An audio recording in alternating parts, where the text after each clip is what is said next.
Everyone, welcome to another edition of the Peaceful Solution Character Education Teacher Certification course. Wherever you are, please be seated. If you're joining us in the outlying areas,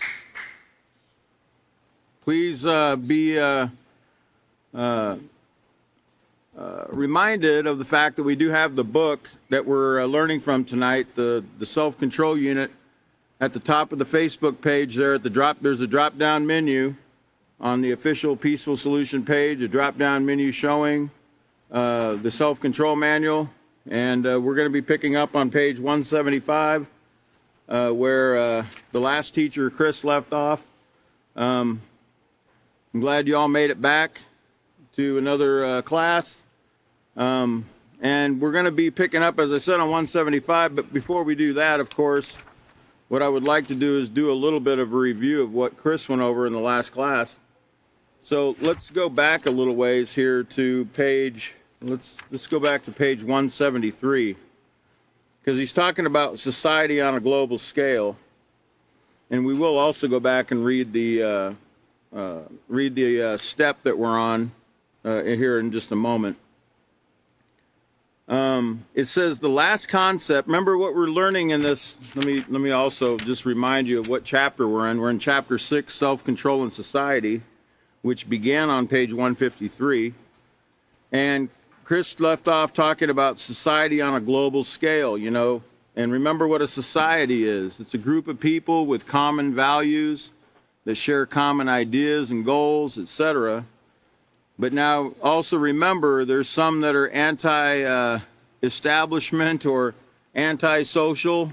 Remember the definition of anti-social, anti-society. They don't always follow the rules. They don't always have the same goals, the same morals, etc. as the rest of the people in the society.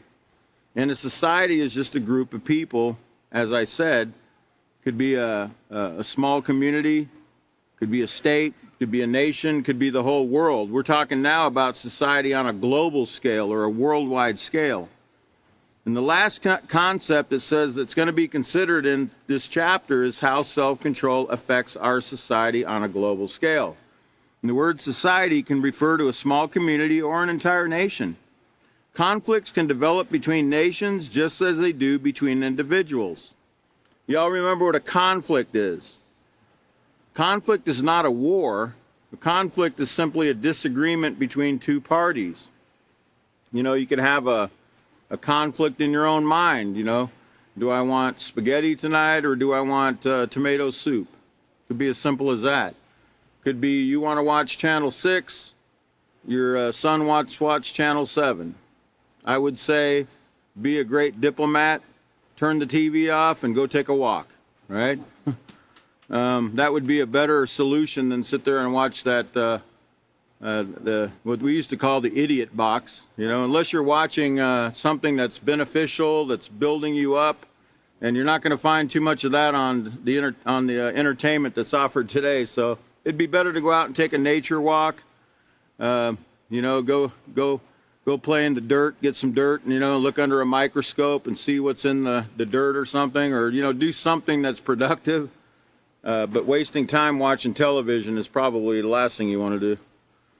Okay, so it says disagreements also occur between opposing groups of citizens of the same nation, and that's what's called civil unrest. And we see a lot of that today in our society here in America. It says conflicts and disagreements can occur within nations or between nations for a lot of reasons.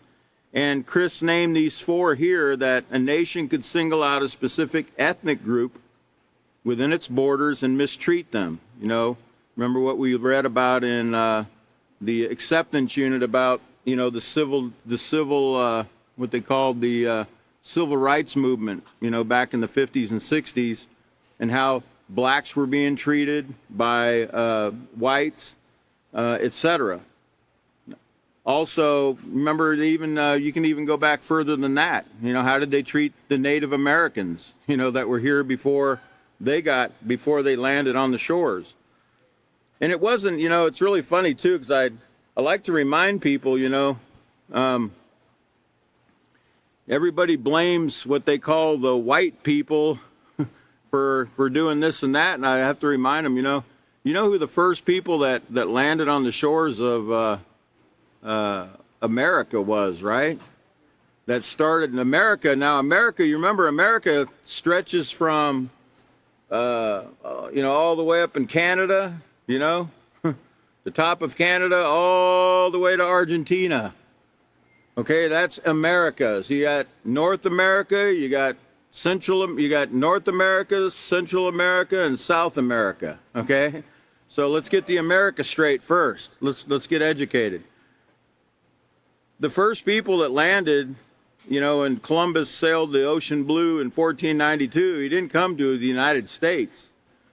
They came down to South America, okay, and they were looking for gold and slaves. And they called them conquistadors, the conquerors that came from Spain. They were Spanish people that came and conquered the Aztecs and the Incas in Peru and in Mexico. They had a whole empire. And they came and just a few men actually, dressed all in armor. They had armor, the Indians of the land, the natives of the land, never seen any such thing. They couldn't fight against that. They just had a few spears, and they were pretty primitive when it came to weaponry. But the conquistadors had some sophisticated weaponry, and they had armor. Okay, and so just a few hundred of them were able to wipe out and take over an entire civilization of millions of people. Okay, so when I say America and the American natives, I'm talking about all the way down in, Peru, in that area, up through Central America and Mexico, before it even came here to America, or to what we call the United States of America. Okay, so now also one nation can intrude on the territory or airspace of another, which occurs quite frequently. Chris told us about how they're right now in Syria.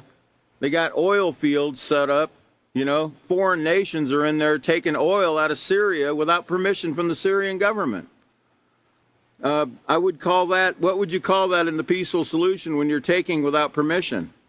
It's called stealing, right?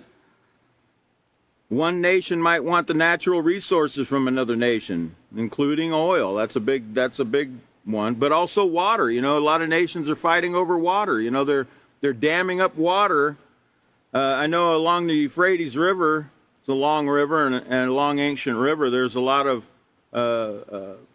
different towns or different districts that are damming up water and trying to hoard the water and keep it from flowing down to the next, country or the next district, and they're not getting any water. Okay, and this water is necessary for them to grow their crops and to live. So there's a lot of water wars taking place as well. Nations also could disagree with each other about acquiring and using nuclear weapons. And that's, we see that going on right now with nations like Iran, who are trying to acquire nuclear weapons, and other nations are willing to do anything it takes to make sure that they don't develop them.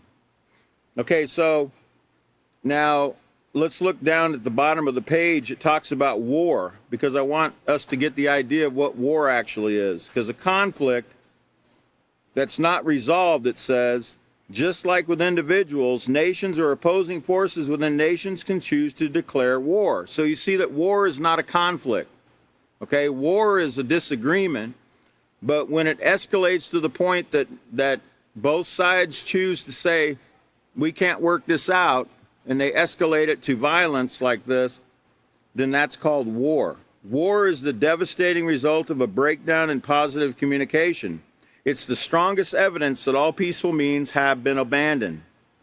And wars, and I really need you to underline that too, because that's our definition of war, okay?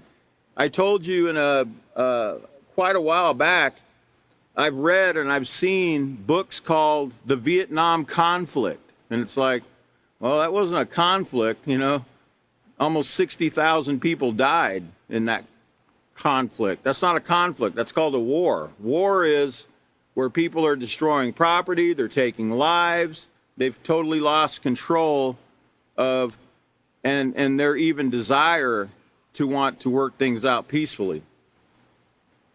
So it says, war has many terrible consequences. One is the tremendous loss of life and destruction of property. War only produces love, peace, and joy. Oh, wait, I read that wrong, okay? War only produces greater resentment, hatred, retaliation, and more war. Notice what it doesn't bring. It never brings peace. War never brings peace. Even though it might, it might seem like they have peace because they won the war, so to speak. A certain nation won the war, like World War II.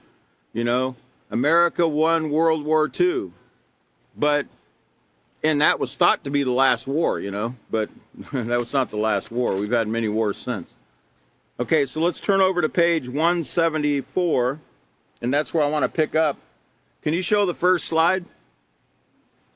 It says on the Chew on This, it talks about that war is a sign of failure. Hey, I thought war was great and honorable and glorious, They try to make it out like it's, heroic and it's wonderful and, it's an honorable thing to fight for your country, Well, no, the peaceful solution teaches it's an honorable thing to work things out,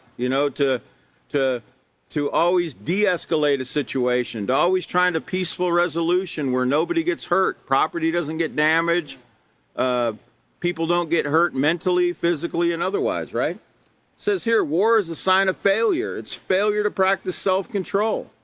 It's a failure to stop and think and weigh out your peaceful options of how you can resolve that matter and then proceed with the right choice to resolve the matter without anybody getting hurt. And it can be done. It's that people refuse to do it. People refuse and choose not to do it. It's failure to communicate respectfully, which we'll be reminded about here in a little while again. What we learned about in chapter 4 about communication, respectful communication. It's failure to resolve conflicts peacefully and failure to value human life, okay? And venture to say that if it was your child, if it was your property, or if it was your son or daughter, you would really think highly of it. You would be very concerned about it if it was your own. I've noticed even in my own life, sometimes it never really hit me how hurtful something was until it hit me, until it occurred to me. I remember told you I had a problem with stealing when I was growing up, and when I came home one night and all my stuff was missing out of my apartment, it finally dawned on me, hey, this isn't a great thing, man, this stealing. Somebody came in my house and took all my stuff. How dare they do something like that? Plus, I had fear in me that they might come back and do it again. I think I actually had to move after that because I was so afraid that they were going to come back and steal all my stuff again. So I finally understood, but it took somebody having to do it to me to get me to wake up to the fact that this is a very hurtful thing. It's not a great feeling, to find all your stuff missing that you, in my case, I didn't work hard for it. I think I probably stole everything I had. That's probably why I lost it all. But nonetheless, so let's go to the next slide, because I did mention that, America thought that World War II, that was World War I, it's called the Great War, it was supposed to be the war to end all wars. And then, a few years later, there was World War II, which was supposed to be the war to end all wars, right? And now we're talking World War III, right? I think it was Einstein or somebody, I don't know if he really said this, but they accredit it to Einstein, I don't know who heard him say it, but I think he said something about the next war. He says, I don't know who's going to fight the next war, but he says whoever wins the war, they'll be fighting with sticks and stones after that, or something like that, because there won't be anything left. You start launching those nukes, okay? These nuclear weapons are extremely hot, They call them thermo. They burn into the ground, into the soil, and they burn the earth. They explode over the city, a couple miles above the city, but it's so hot that it burns the earth beneath and everything that's below it, and everything for miles and miles around. And not only that, not only the great heat that it produces, but the fallout afterwards kills even more people than the blast itself. So they were thinking that would be the war to end all wars, but America's been involved in a lot of wars. As a matter of fact, I Googled it. How many wars have been fought in the history of the world? You know what Google said? Google doesn't know. There's no way to estimate it. Think of all the little wars that take place between, even between countries. Remember what Chris said about somebody fighting over, pastries or something. I mean, there's been. I was thinking it's probably about 1 trillion, people that have been killed in wars. Who knows? I mean, the damage that's been done, because it just seems like they're always fighting, right? Doesn't it just seem like, there are always wars going on? So I wanted to know, how many wars is America involved in right now? Because World War II was the war to end all wars, right? Well, not quite, because after that you had, I think, the Korean War, you had the Vietnam conflict, war, it turned into a war. Let's go to the next slide. So this is what I found. It says the U.S. right now in 2022 is involved in more than 130 wars, okay, right now. And I'll explain why I'm saying that. It says, depending on your definition of war. Well, I just read you our definition of war. Our definition of war is, from the Peaceful Solution, what we just read, is war is the devastating result of a breakdown in positive communication. It's the strongest evidence that all peaceful means have been abandoned. So it says, the U.S. is now involved in more than 130 wars, or none, depending on your definition of war.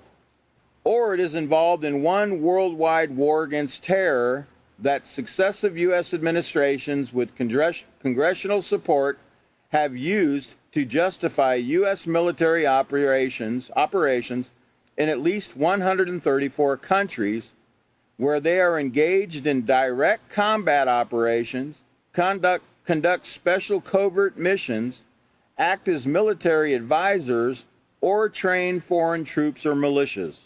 So all these actions that they're taking are all part of war.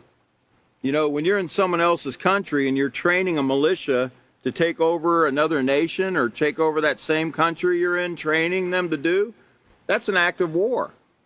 Okay, so it shows that, there's many, or they're engaged in direct combat operations, or they're doing special covert operations, underhanded stuff, where they're trying to, dethrone certain individuals, certain presidents or prime ministers underhandedly. They're trying to subvert governments, okay? These are acts of war. That's not an act of peace, is it? Is it an act of peace when you go in someone's country and you set up oil rigs and start pumping oil and sending it out of their country without permission? That's an act of peace? I don't think so, right? So there's many, many, many forms of war taking place right now all over the world, and America's involved in a lot of them, and they have been for a long, long time. Now, let's go ahead and put up the next slide, because I want to introduce somebody to you. We're going to watch a video here in a moment, but I want to give this person a proper introduction. Back in 2009, we held an event in Laredo, Texas. It was a benefit for the Peaceful Solution program. It was called Plates for Peace. And we had some special guest speakers at that event. And the special guest speakers were the mother and the father of a U.S. soldier that lost his life in Afghanistan in 2003, when the war first broke out, when America declared war after 9/11. They went into Afghanistan hunting for Osama bin Laden, allegedly. And this woman that you're about to meet, her son was one of the first casualties of the war. His helicopter, his Black Hawk helicopter, went down in the desert there in Afghanistan, and he lost his life. And when I saw the movie that she was in, Fahrenheit 9/11, and I saw the grief of this mother over her child, I think every time I see it, it still makes me tear up, because I've never really understood what a mother felt for a child till I seen how this woman reacted when she found out it was her son that lost his life.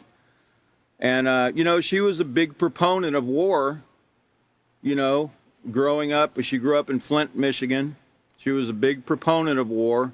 She thought it was a great option. It was a great thing to go into the military and to raise your children to be patriotic and go into the military and fight for their country.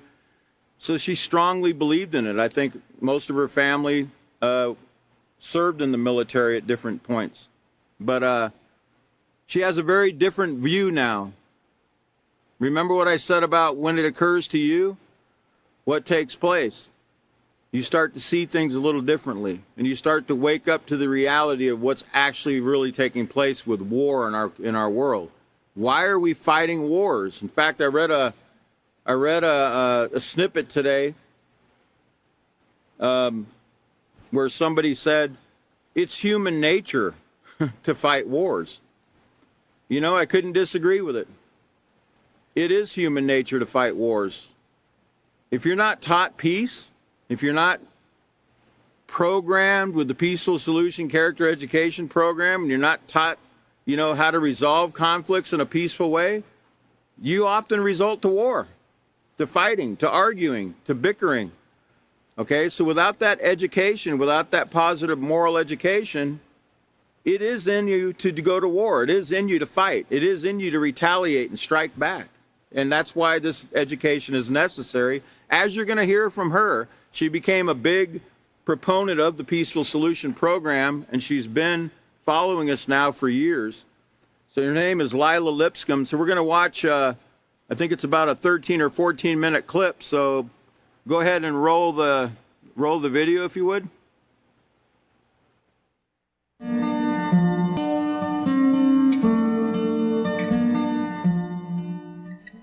Hi, everybody. I'm grateful to be part of your Peaceful Solution Character Education Fall 2018 conference. The theme being, it's time to unite. It could not be a more appropriate theme in today's world. First, I want to say thank you to William. I just have really been inspired by following the quotes that he's been putting out there. So I've been kind of following you guys through William. Since my visit in 2010, Plates for Peace, I've been, like I said, I've been keeping up with you guys through William. It's really been a journey for me to be able to heal as well as I've healed. One of the things that I love about the character education is because I really strongly believe in starting with the man in the mirror. Character education is something our world is truly missing. We all need tools to survive, and the tools shared by Peaceful Solution, I believe, are the tools to help each one of us survive. As most of you know, my son, United States Army Sergeant Michael Pedersen, was killed in the Iraq War in 2003, which would change me and my family forever. And as we also know, there were no weapons of mass destruction. And as we also know, many of us believe that it was based on greed and lies, which we know are basically the basis for most wars in today's world. My journey after my son's death to find answers was to find a place where I would be able to live with this huge hole in my heart and my soul. War is never the answer. Yes, I do believe at times we do need to defend ourselves, but that's much different than just going to war. We need to stop terrorizing people because we want what they have. In this case, as many of us believe, it was about the oil. Today, we still have Americans over there working in the oil fields. So what was the war really about? Losing Michael sent me into a pit of darkness for many years. I fought and struggled my way back to the land of the living. I had to forgive those that sent my son to his death for what I believe were the lies.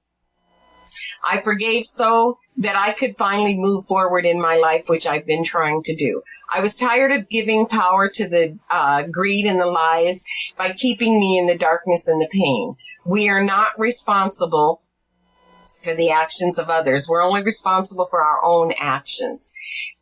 And if we have a pure heart and are positive within ourselves, we can get through anything. And I believe this is what the character education teaches. I often ask myself, how in such a great country as America do we continue on such a path of violence and destruction? The only answers I get are because of ego and greed. So until we ourselves get a handle on our own egos and greed, this destruction is going to continue. If we as humans don't make changes within our own characters, how can we possibly change a world? Uniting together and working together is how we are all going to make it. I believe we can only work together when we respect each other. And in order to respect each other, we have to respect ourselves. After all, if we don't know who we are, how can we understand who anybody else is? One of my favorite peaceful solution quotes is, observing someone's actions reveals his or her true character. Actions speak louder than words. I believe we are all teachers, each one of us. We must live our lives as living examples. If we want a world of togetherness, respect, and love, then this is what we have to send out. Our actions cause reactions. As humans, we're the only ones that make this difficult. Another one of my favorite quotes is, in a difficult situation, remain calm. Getting upset will not help. Talk to yourself to calm yourself down and stay in control. By remaining calm, you'll be able to think clearly and rationally. I love it because it reaffirms what I already believe. I have a saying, keep your peace so you can keep your power. With all I've been through in my life, like each one of you, I have learned that when I allow people to pull me into their madness and anger, I lose myself and give them the power over me. I must keep my peace and calm at all costs. If I don't, I always find myself angry and frustrated, which isn't cool. A peaceful mind is a wise mind. I have come to the realization I do not have to accept others' frustration and anger. I can return love, respect, and peace to them. We do not have to allow others to pile their junk on top of us. We have choices. I believe we need to unite the peaceful solution character education in an endeavor to stop all wars and bring peace through education and moral character. I also believe that we need to begin teaching our youth character education earlier in life. This is a valuable tool, and reaching our children is reaching our future. What a wonderful world we'd have if everyone could understand and live in peace. We must unite. School violence needs to stop. Our children must stop being sent to wars based on greed and egos. We must each change within ourselves and save our future through uniting. I also believe that character education will stop the bullying in our world today. There's not a school in America today that doesn't have some sort of bullying going on. By teaching moral character in schools, we'll begin to teach the adults, because the kids take it home, and perhaps then one of the family members will say, I think I want some of that too. In serving in schools, we must not forget about the older generations. Yes, I know it's hard to teach an old dog new tricks, but I promise you, if I can learn, anybody can learn. We must learn to keep our peace so that we can keep our power. It's time to unite. Thank you guys once again for allowing me to be a part of your conference. I continue to support you. I continue to send you love and much respect.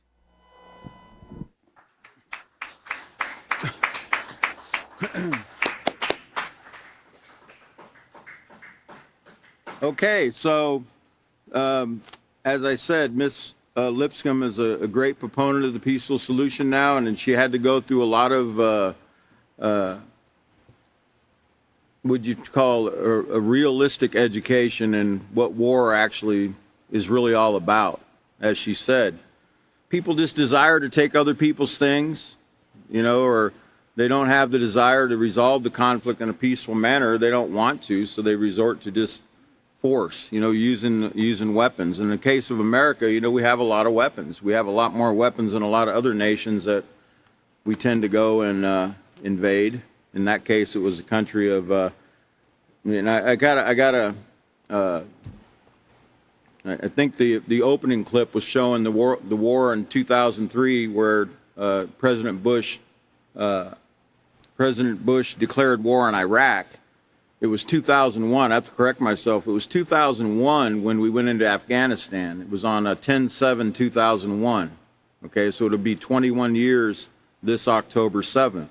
21 years since war was declared in Afghanistan, in the war on terror. And what has it brought us? What has it got us?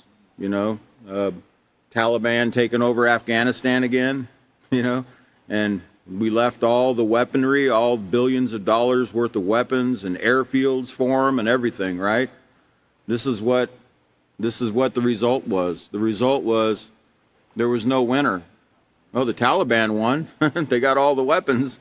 And now, you know, we got a bigger problem. In fact, just the other day, I believe one of my friends told me, he just saw on the news, I know I saw something about it, in Iraq, some people had taken over the embassy, the U.S. embassy. There's problems up there in Iraq still. There hasn't been any winner in this war. There's been a lot of losers, and Lila Lipscomb, her son, you know, lost his life. Okay, and nobody should lose their life in war. It's not necessary. None of it's necessary. We just need to train and educate. And again, I'm not even blaming President Bush or any of the leaders that engage in war, because I know if they'd been taught the Peaceful Solution Character Education program like Lila was telling us, they wouldn't resort to these things. You can teach an old dog new tricks. You can teach people, you know, that there's a better way, but they have to be willing to accept the information. They have to be willing and able to accept the information. They have to be willing to abide by the principles that bring peace. They have to be willing, you know, to work it out. Is it going to go perfect at first? No. There's going to be conflicts that arise, but if we all agree on how to resolve those conflicts using the moral character education, using the positive character traits that we're taught in the Peaceful Solution, using all the tools, the tips, and the techniques that we learn, there's no problem that can't be solved. War is totally unnecessary, but it's so profitable. It's so profitable to those that wage it. You know, there's a false concept in the world that, well, we got to have wars, you know. If we don't have wars, you know, we won't make money. You know, wars what keep economies going, you know, and things. We got to have war, you know. War is just natural. It's kind of like the school bullies. It's natural, you know. You're going to have school bullies. No, it's not. It's not natural at all. It's not necessary at all. This is a myth. This is actually a lie that's being spread, you know, that war is, you know, just normal, you know. People go to war occasionally. People bully each other. Well, they only bully each other because they haven't been taught not to bully. And sometimes, even when they're taught, they still want to bully. You know, people have to make the choice. They have to make their own choices. All right, so let me go back to, let's go back to page, lesson plan 6, page E. And let's look at the step we're on now. It says, explain to students, I'm in step 8, explain to students that the final area they will cover is self-control within and between nations. Tell students that nations can also have conflicts. When the leaders of nations fail to control how they interact, the result can be war, which affects the whole world. So notice, when we have war, it doesn't just affect us, okay? It affects the whole world. You know, this war on terror, it affects the whole world. And that war on terror is not over. They're still waging it, okay? Have students turn to page 173 and 174, which we did, and read the sections entitled Society on a Global Scale. Emphasize that nations can only trust each other when they interact with self-control and respect. Now, notice it does not mention 175 and 176, but you just know that since the next step starts on 177, you should include 175 and 176 in this particular step. So let's go back to page 175. That's where Chris actually left off for me. And at the top, it says straight talk. It says self-control between nations means to keep negotiating until a peaceful solution is found. A diplomat must be willing to correct the wrong decisions of his nation, and he would if he learned what is taught in the Peaceful Solution Character Education Program. Now, that sounds like a pretty big boast, doesn't it?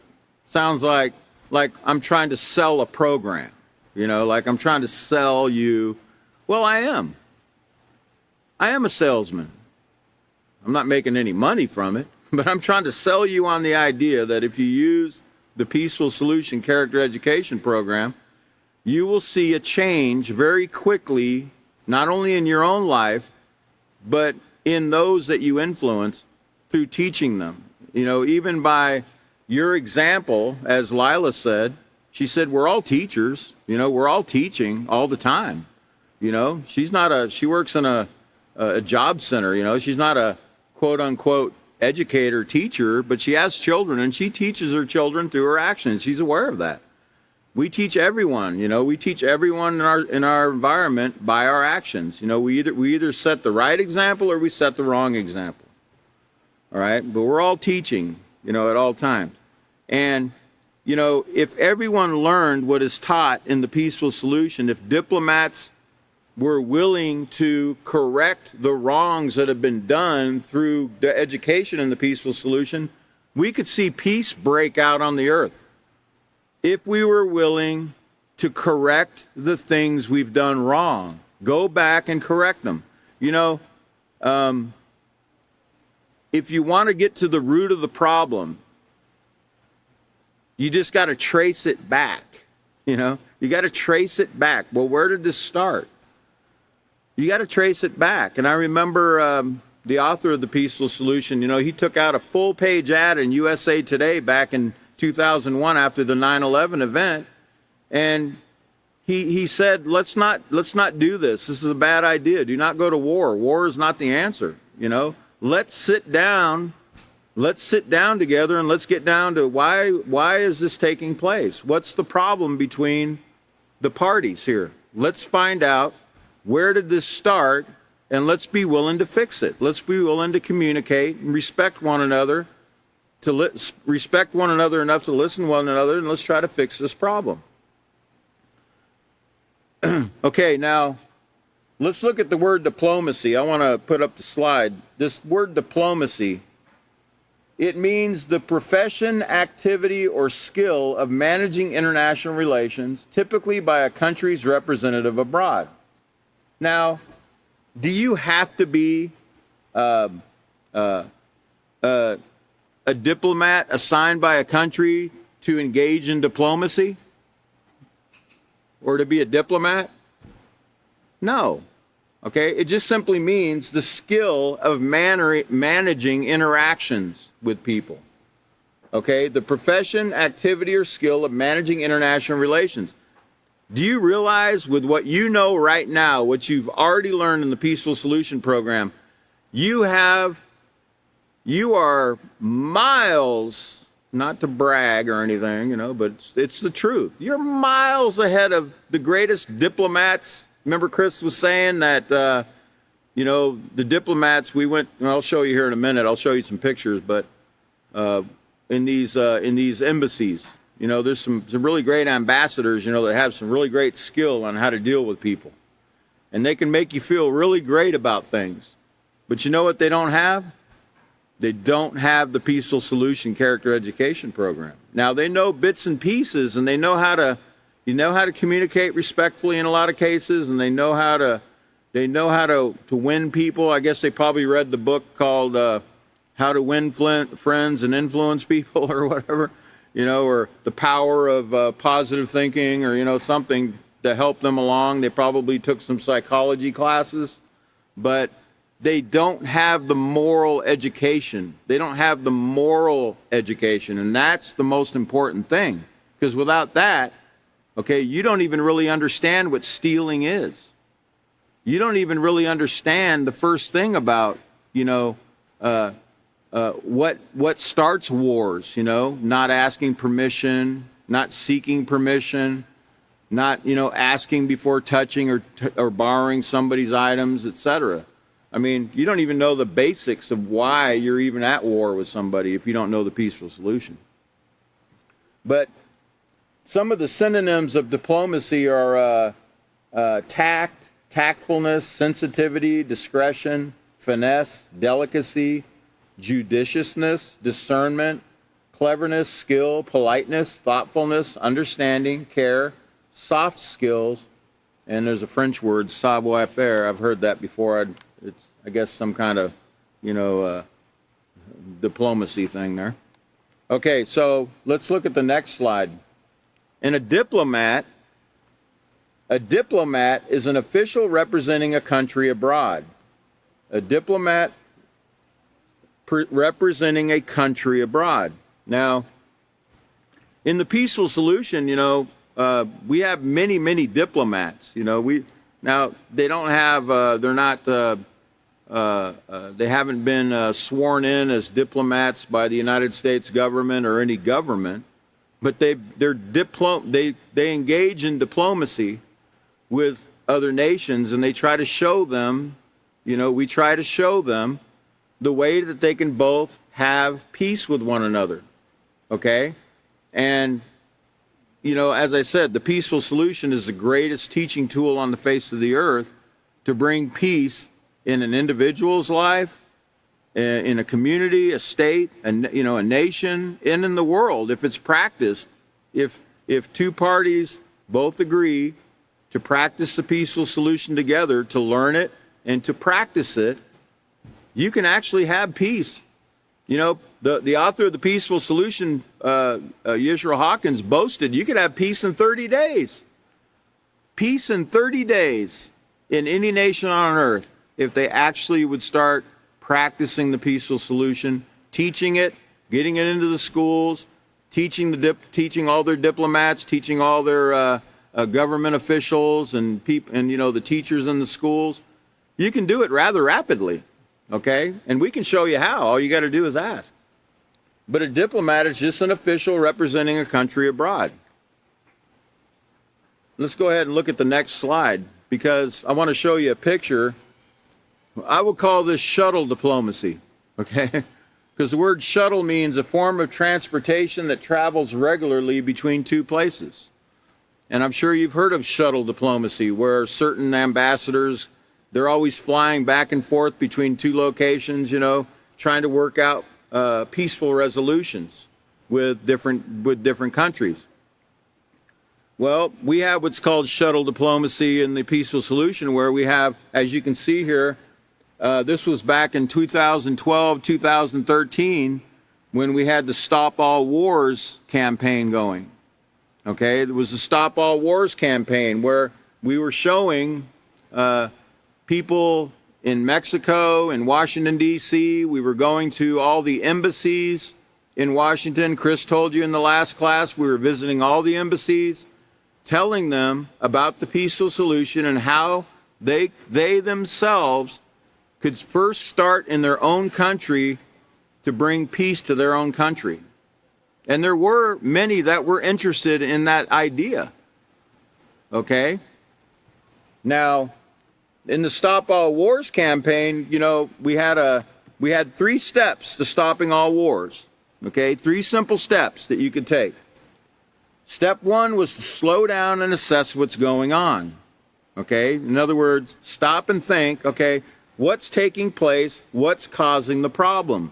What's the root of the problem? Where did this start? So slow down and assess what's going on. Step 2, admit we need to change and we have to be quick about it. There's no reason for it to drag on. We can stop the war immediately. All we need to do is get to the bottom. Okay, assess the problem. What's going on? Let's stop the hostilities. Okay, and let's sit down and let's talk about it and let's get to the root of the problem. Let's discuss it. Let's communicate. Let's be respectful with each other. And step 3, we have to lay a foundation for every child in the world by making available the best character education program ever. Yes, that's a true fact. It's a true fact that the peaceful solution is the best. You know why? You know why the peaceful solution is the best character education program? Because I know personally, I've tried other things. I can tell you right now, I've tried, before I ran across the peaceful solution, I tried a lot of different things. I tried a lot of different programs, a lot. Okay? I read books, self-help books. I tried everything. I mean, literally from religion to different types of philosophies and all kinds of different ideas that people had where I could start thinking differently or whatever else. And you know what? Some of it benefited me a little bit, but it was only when I learned the peaceful solution, I never saw a prison again. And I mean, I didn't go back to prison for doing something, for stealing from somebody or doing what I used to do. But I started going back to prison to visit people and teach them the peaceful solution, right? So, and then I started educating even probation officers and correctional officers and the very people that used to be my enemies or my captors. You know, I would sit down with them and I would talk to them about the peaceful solution. And you know what? I never had one of them disagree. I never had one of them disagree with what the peaceful solution taught. How can you disagree with the things that you've been learning in this program? How can you? You know, they're simple. A lot of people say it's just common sense. You know, when they read it, it's common sense. But you know what? It's not common because it's not being taught everywhere. So in the Stop All Wars campaign, if you can put that picture back up, you know, the picture at the bottom there, yeah, as you can see, we have a whole team. That top picture there, that's Peaceful Solution headquarters. There was many buses that headed down. In this case, we were going to Mexico, as you can see in the bottom picture. We went into the most dangerous city in Mexico at the time, Nuevo Laredo, Mexico, right there on the border with Laredo. And you know, there was a lot of talk about. I think even we went with President Obama's brother Malik Obama, who was also another proponent of the peaceful solution, and we were warned not to come by the government. The government said, you're taking your life in your own hands. And even President Obama warned Malik, his brother, don't go there. But you know what? One thing I've always noticed about the peaceful solution, when you come and you're trying to spread peace, you know, it just seems like things work out okay, you know.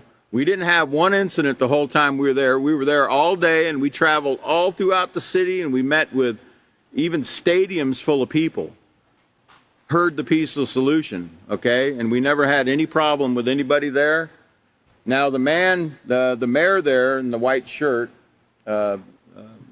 Benjamin Galvan, Mayor Benjamin Galvan, he actually lost his life. He's the one I told you about, the mayor that the cartels killed a few years back.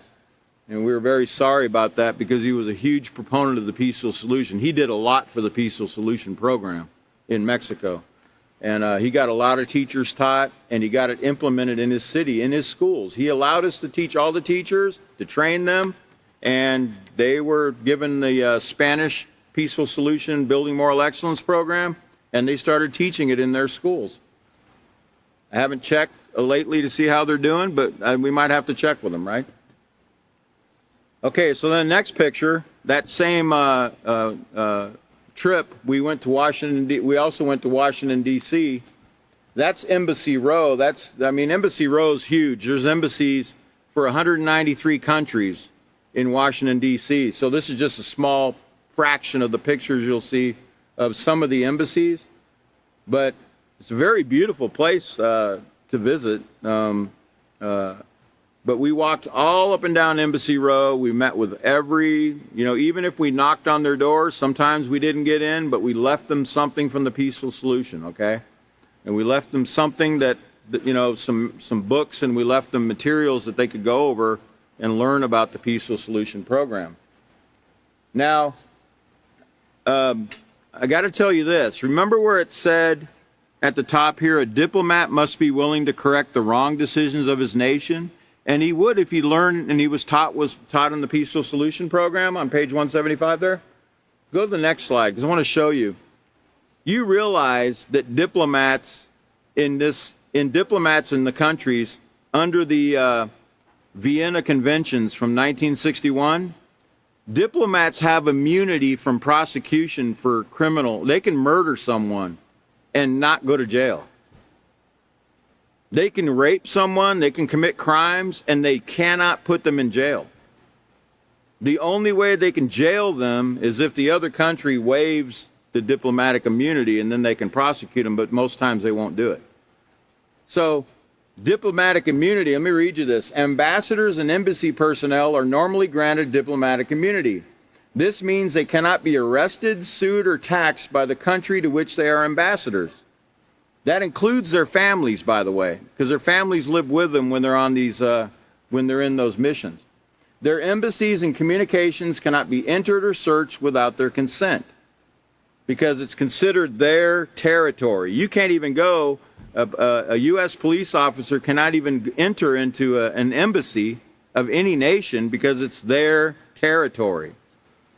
Their embassy, it says, however, a host country can expel a diplomat whose conduct it finds unacceptable, but they cannot arrest them even for murder. And in some cases, as you see in this final slide, you know, I showed you embassy row.